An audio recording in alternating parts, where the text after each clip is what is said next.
Hey, this is Bruce Naylor, and it is a Wednesday afternoon, about 4 in the afternoon. I'm not really doing a kind of a home office vlog thing for you today, but rather I want to talk to you just briefly about being a shill on YouTube. So a recent article came out talking about how Warner Brothers got their wrist slapped for soliciting and paying YouTubers to give positive reviews, specifically mentioning the game Shadow of Mordor. And there is I think a lot of people making YouTube videos, especially probably newer ones, that don't realize that if you accept merchandise to review, or if you're paid or whatever, that there are certain steps the Federal Trade Commission requires you as a content creator to say, not only just disclose it in the description of the video, but also say in the video that the video is a sponsored video. Now, some companies really don't request any type of editorial control on the video, and the ones that I've worked with in the past did not ever ask for editorial control. But if they provide a review unit to me to keep, it becomes a sponsored video. Whether it's cash or merchandise, is still a sponsored video. By the way, I'm making this video on my Canon T6i, so I'm kind of learning the way around how it works in the video mode, but there we go. Hopefully it's not too bad. But at any rate, in particular, one YouTuber was called out, and that was PewDiePie. And PewDiePie in September of 2014 put out a video that was a sponsored video for Shadow of Mordor. Now, he did not mention it in the video itself, which was a big no-no. However, he did, and you have to look at this very carefully. The article I looked at cut off in the description the part where it says it's sponsored. Now, I guess to make it appear to look like maybe he was doing something underhanded. Now, in all fairness, in September of 2014, some of the rules were kind of a gray area, I believe, on sponsored videos and what a content producer is supposed to say. Nevertheless, if there's another YouTuber by the name of Milan Simon, if you don't know who he is, check out his channel. I'll put the link down below to this in this video, who does an excellent job explaining that the video, if it is sponsored, exactly what what's involved in it. But he does a great job at disclosure, and that's really what's important to you. I personally look at YouTube videos to review. I look for reviews. Certainly I do. Products that I'm interested in. I want to check out and get what other people's opinions. And there's some people that I trust very, very much, just to their integrity.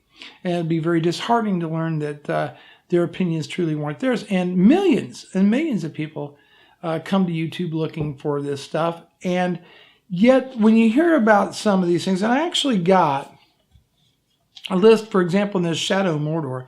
And Warner Brothers has an advertising agency that they work with called Played Social Labs. So they paid PewDiePie to do the video, plus he got a free advanced copy of the game. And here's what the rules say. Now listen to this. Video will feature gameplay of Shadow of Mordor video game. Okay, yeah, of course. Video will have a strong verbal call to action to click the link in the description box for the viewer to go to the game's website and learn more about the game and learn how they can register and learn how to play the game. Okay, I don't really have a problem with that. Strong call to action. Now this is where it gets really there's no question that this is wrong. Video will promote positive sentiment about the game. There you go. That's the killer right there. To make matters worse, video will not show bugs or glitches that may exist. Video will not communicate negative sentiment about WBIE. I believe that's Warner Brothers gaming division, its affiliates, or the game.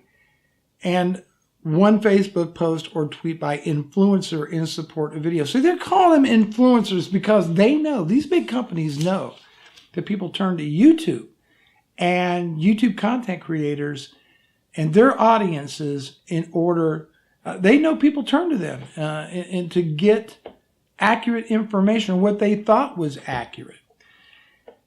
Now, in all defense, again, for PewDiePie, I don't have nothing against him. I'm quite sure he probably was unaware of just the right way that you do it. It's a lot more clear today. I don't believe that he was actually being deceptive. He made the video. He took money for it. He put it in the description. This is a sponsored video. Nonetheless, it's just, one, you're really required legally to go out of your way as I mean, you are required by the Federal Trade Commission to be quite clear, 100% clear, that the video is sponsored, that you're being compensated, whether it's cash or merchandise or a combination of both, and as to whether or not the sponsor has editorial content control over a video. In other words, they got to review it before you make it public, whatever. I don't have a problem personally with content creators doing sponsored vids as long as they pay by or play by the rules. That's what they've got to do, is play by the rules.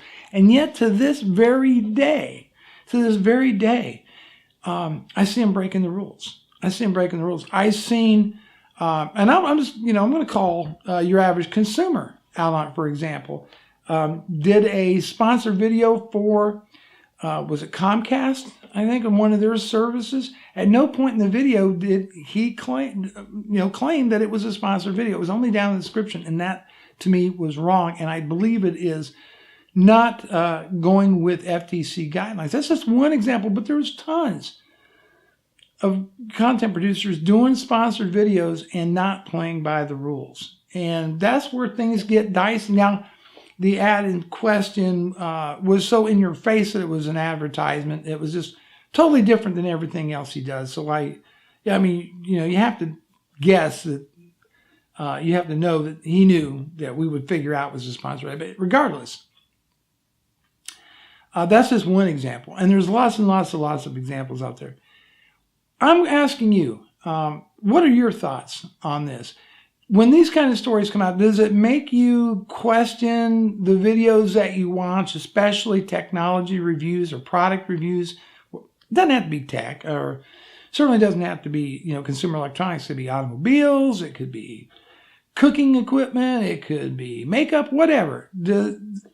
Are you losing trust in content creators when it comes to sponsored content and these type of things? I really don't even want to refer to this as a scandal. It's just that these companies know, bottom line, you folks, the audience, me included, turn to YouTube and content creators to get their opinions of different products and part of our research. And they know they're influencers and they're trying to buy influence. What do you think should happen over all this? I'm curious to get your 2 cents. So that's it. All I want to talk about today. Talk to you later.